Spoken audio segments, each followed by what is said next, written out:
Hello guys, welcome back to my YouTube channel. So guys, आप सब कैसे हैं? होप कि आप सब अच्छे होंगे। तो दोस्तों, आज की इस वीडियो में हम पढ़ने वाले हैं अश्वगंधा ड्रग के बारे में। अश्वगंधा ड्रग क्या होता है, कौन सी कैटेगरी का होता है? अश्वगंधा जो ड्रग होता है वो नर्वस सिस्टम पर जो ड्रग एक्ट करते हैं या क्रिया करते हैं, उस कैटेगरी का हमारा ये ड्रग होता है अश्वगंधा। इसके साथ हम एक और इस कैटेगरी के ड्रग की डिस्कशन इस वीडियो में करने वाले हैं। तो चलिए दोस्तों, वीडियो को स्टार्ट करते हैं बिना किसी देरी के। अश्वगंधा नाम संस्कृत भाषा से लिया गया है, यानी कि अश्वगंधा जो नाम है वो कहाँ से लिया गया है? संस्कृत भाषा से लिया गया है। और अश्व शब्द का अर्थ होता है अश्व। अश्व का मतलब होता है घोड़ा, यानी कि अश्व शब्द का क्या आप नॉर्मली सब जानते हैं। अश्व शब्द का जो अर्थ होता है वो घोड़ा होता है। और गंध का अर्थ होता है, यानी कि अश्वगंधा का अर्थ होता है गंध, यानी कि स्मेल। तो गंध का अर्थ होता है स्मेल। इस प्रकार इस पेड़ की जड़ों में घोड़ों जैसी गंध होती है, इसलिए इसे अश्वगंधा कहा गया है। सिनोनियम जो होता है इस ड्रग का, इसे हम विदानिया जड़ तथा विंटर चेरी के नाम से भी जानते हैं। यानी कि इसके जो सिनोनियम होते हैं उसे हम किस नाम से जानते हैं? विदानिया जड़ या विंटर चेरी के नाम से भी हम इसे जानते हैं। बायोलॉजिकल सोर्स, इसका बायोलॉजिकल सोर्स क्या होता है? अश्वगंधा हमें पेड़ की सूखी जड़ों व प्रकंद से प्राप्त होता है। प्रकंद क्या होता है? राइजोम्स, यानी कि राइजोम्स से हमें ये प्राप्त होता है। बायोलॉजिकल सोर्स इसका क्या होता है? अश्वगंधा यानी कि हमें पेड़ की किस पार्ट से प्राप्त हो रहा है? तो सूखी जड़ों व प्रकंद से प्राप्त होता है। अब हम इसकी फैमिली देख लेते हैं। इसकी फैमिली कौन सी होती है? यह सोलनेसी फैमिली से संबंधित होता है। अश्वगंधा जो होता है वो सोलनेसी फैमिली से संबंधित होता है।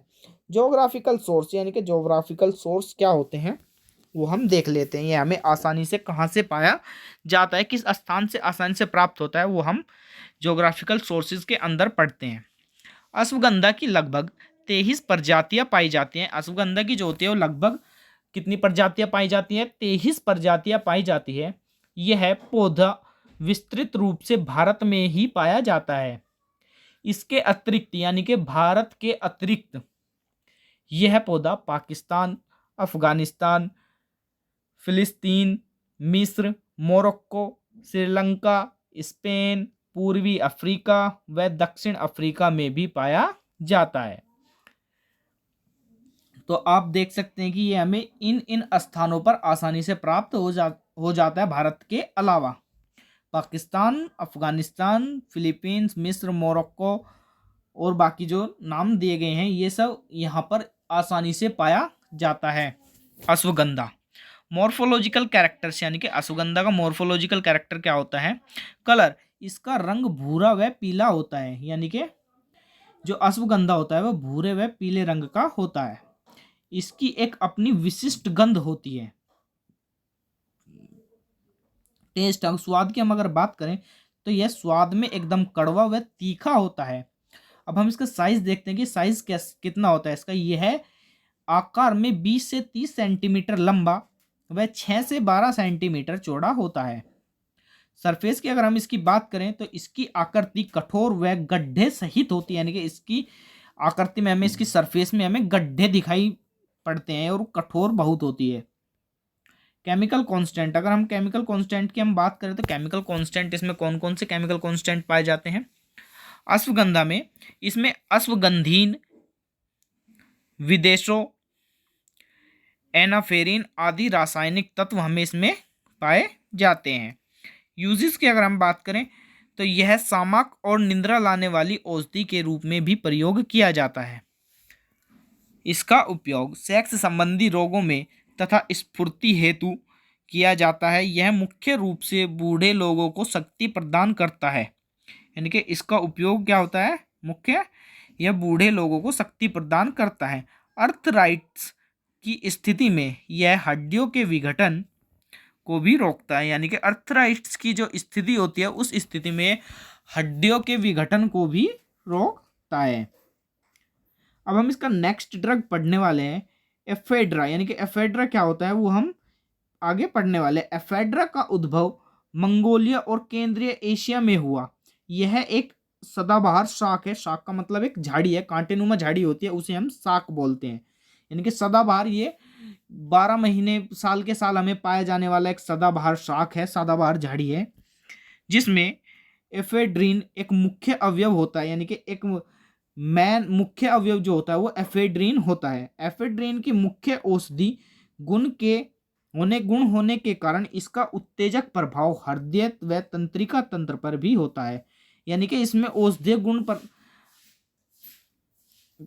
गुण होने के कारण हृदय व तंत्रिका तंत्र पर भी इसका उत्तेजक प्रभाव पड़ता है, इसका उत्तेजक प्रभाव पड़ता है। सिनोनियम की अगर हम बात करें तो इसे हम मा होंग के नाम से भी जानते हैं। इसका जो सिनोनियम होता है वो मा होंग होता है। बायोलॉजिकल सोर्स इसका क्या होता है, यह हमें सूखे नए तनों से प्राप्त होता है, यानी कि यह हमें सूखे तनों से प्राप्त होता है। फैमिली की हम अगर बात करें तो यह हमें एफिड्रेसी कुल से संबंधित होता है, यानी कि जो ये ड्रग होता है ये एफिड्रेसी कुल से संबंधित होता है, एफिड्रेसी फैमिली से संबंधित होता है। एफिड्रा पौधा, यानी कि एफिड्रा पौधा अत्यधिक रूप से, इसका अगर हम ज्योग्राफिकल सोर्स की बात करें, हम इसकी हमें आसानी से कहाँ से पाया जाता है, तो जो ये होता है एफिड्रा पौधा अत्यधिक रूप से उत्तरी पश्चिमी भारत, पाकिस्तान व दक्षिण सागर व चीन में उगाया जाता है। ये कहाँ कहाँ उगाया जाता है, उत्तरी पश्चिमी भारत, पाकिस्तान, दक्षिण सागर व चीन में उगाया जाता है। मॉर्फोलॉजिकल कैरेक्टर की अगर हम बात करें तो यह हरे रंग का होता है, इसकी एक विशिष्ट अपनी गंध होती है, इसका स्वाद एकदम कड़वा होता है, यानी कि इसका जो टेस्ट होता है वो एकदम बिल्कुल कड़वा होता है। सरफेस की अगर हम बात करें तो इसकी आकृति बेलनाकार आकार की होती है। केमिकल कांस्टेंट, अगर हम केमिकल कांस्टेंट की हम बात करें तो इसमें मुख्य रूप से हमें एक तो N methyl, ephedrine, non ephedrine रासायनिक तत्व आसानी से पाए जाते हैं, यानी कि मुख्य रूप से हमें ये तत्व इसमें केमिकल कांस्टेंट इसमें हमें आसानी से पाए जाते हैं। यूजेस की अगर हम बात करेंगे तो इसके यूज क्या क्या होते हैं वो हम देख लेते हैं। एफेड्रीन का उपयोग अस्थमा और बुखार से राहत प्रदान करने के लिए किया जाता है। एफेड्रीन का जो उपयोग है अस्थमा तथा बुखार से राहत प्रदान करने के लिए हम इसका उपयोग करते हैं। इसका उपयोग रक्त संबंधी रोगों, यानी कि रक्त से रिलेटेड जितने भी रोग होते हैं उनकी रोकथाम करने तथा बढ़े हुए रक्तदाब को लंबे समय तक, बढ़े हुए रक्तदाब यानी कि जब बड़ा ब्लड प्रेशर बढ़ जाता है तो उसमें लंबे समय तक इसका उपयोग किया जाता है। इससे आंखों में माइट्राइसिस भी हो सकता है, यानी कि एक रोग होता है नेत्र रोग जिसे बोलते हैं, उसे माइट्राइसिस बोलते हैं, तो ये माइट्राइसिस भी हो सकता है। यह एलर्जी के विकारों के उपचार में भी प्रयोग किया जाता है। इसका उपयोग कम दाब की स्थिति को ठीक करने के लिए भी किया जाता है। तो दोस्तों आज की वीडियो में सिर्फ इतना ही। अगर दोस्तों आपको वीडियो पसंद आई हो तो वीडियो को लाइक और चैनल को सब्सक्राइब जरूर करें। दोस्तों अगर आपको कोई भी डाउट है या